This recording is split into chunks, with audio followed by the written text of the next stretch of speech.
Bismillahirrohmanirrohim. Assalamualaikum warahmatullahi wabarakatuh. Perkenalkan, kami dari kelompok 11, yaitu Sahra Amalia sebagai moderator, Nur Nadifa sebagai pemateri, dan Royhan Nurul Rofi'i sebagai notulen. Di pembahasan kali ini, kita akan membahas materi ahli waris Asabah bin Nasab yang akan dijelaskan oleh Nur Nadifa. Selamat menyaksikan.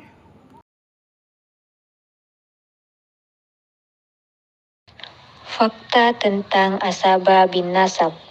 Ahli waris Asabah bin Nasab atau hubungan nasab terbagi menjadi 3 bagian. Pertama, Asabah bin An-Nafsi, kedua Asabah bil Gair, dan ketiga Asabah ma'al Gair.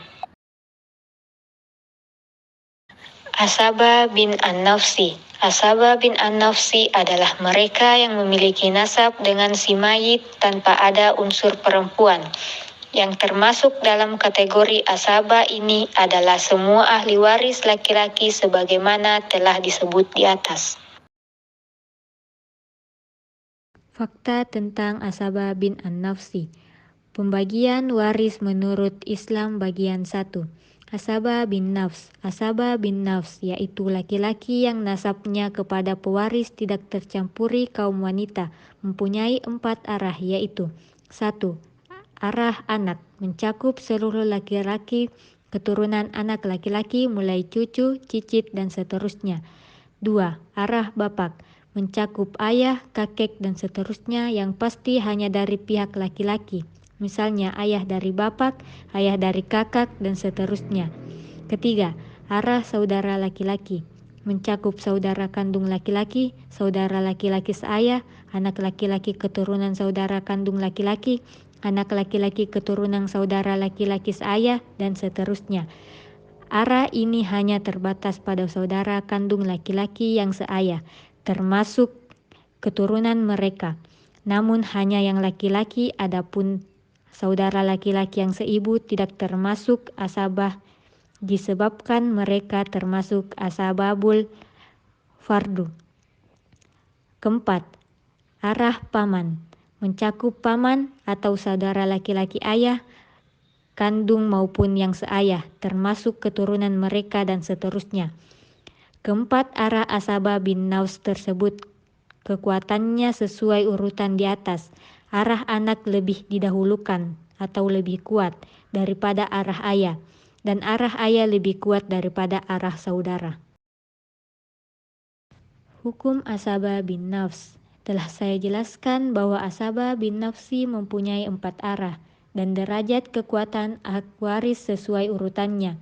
Bila salah satunya secara tunggal atau sendirian menjadi ahli waris seorang yang meninggal dunia, maka ia berhak mengambil seluruh warisan yang ada. Namun bila ternyata pewaris mempunyai ahli waris dari ashabul furud, maka sebagai ashabah mendapat sisa harta setelah dibagikan kepada ashabul furud. Dan bila setelah dibagikan kepada ashabul furud ternyata tidak ada sisanya, maka para ashabah pun tidak mendapat bagian. Sebagai misal, seorang istri wafat dan meninggalkan suami, saudara kandung perempuan, saudara laki-laki seayah. Sang suami mendapat bagian setengah atau 1/2, saudara perempuan mendapat bagian setengah 1/2. Saudara seayah tidak mendapat bagian disebabkan ashabul furud telah menghabiskannya. Adapun bila para asabah bin nafs lebih dari 1 orang, maka cara pantarjihannya atau pengunggulannya sebagai berikut. Pertama, pertajihan dari segi arah. Apabila dalam suatu keadaan pembagian waris terdapat beberapa asabah bin nafsi, maka pengunggulannya dilihat dari segi arah. Arah anak lebih didahulukan dibandingkan yang lain. Anak akan mengambil seluruh harta peninggalan yang ada, atau akan menerima sisa harta waris setelah dibagikan kepada ashabul furud, bagian masing-masing. Apabila anak tidak ada, maka cucu laki-laki dari keturunan anak laki-laki dan seterusnya. sebab cucu akan menduduki posisi anak bila anak tidak ada. Misalnya, seseorang wafat dan meninggalkan anak laki-laki, ayah, dan saudara kandung. Dalam keadaan demikian, yang menjadi ashabah adalah anak laki-laki, sebab arah anak lebih didahulukan daripada arah yang lain, sedangkan ayah termasuk ashabul furud, dikarenakan mewarisi bersama-sama dengan anak laki-laki. Sementara itu, saudara kandung laki-laki tidak mendapatkan waris dikarenakan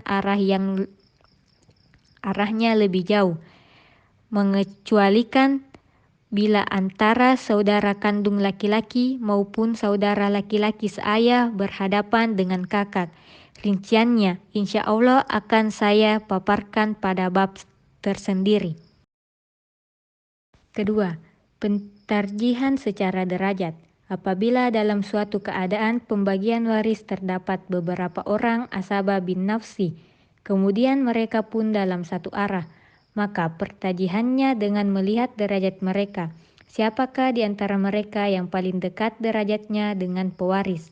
Sebagai misal, seseorang wafat dan meninggalkan anak serta cucu keturunan anak laki-laki.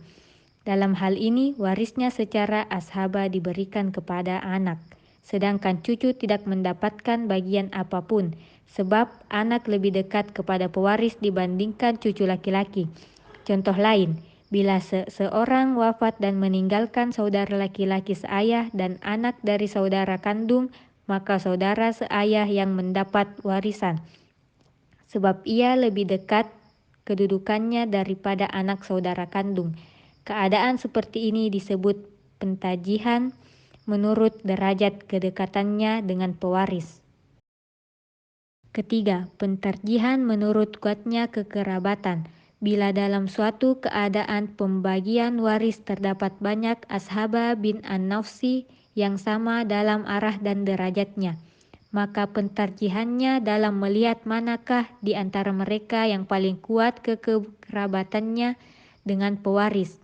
Sebagai contoh, saudara kandung lebih kuat daripada seayah, paman kandung lebih kuat daripada paman seayah, anak dari saudara kandung lebih kuat daripada anak dari saudara seayah, dan seterusnya. Sesi pertanyaan. Ada yang ingin dipertanyakan seputar materi kami?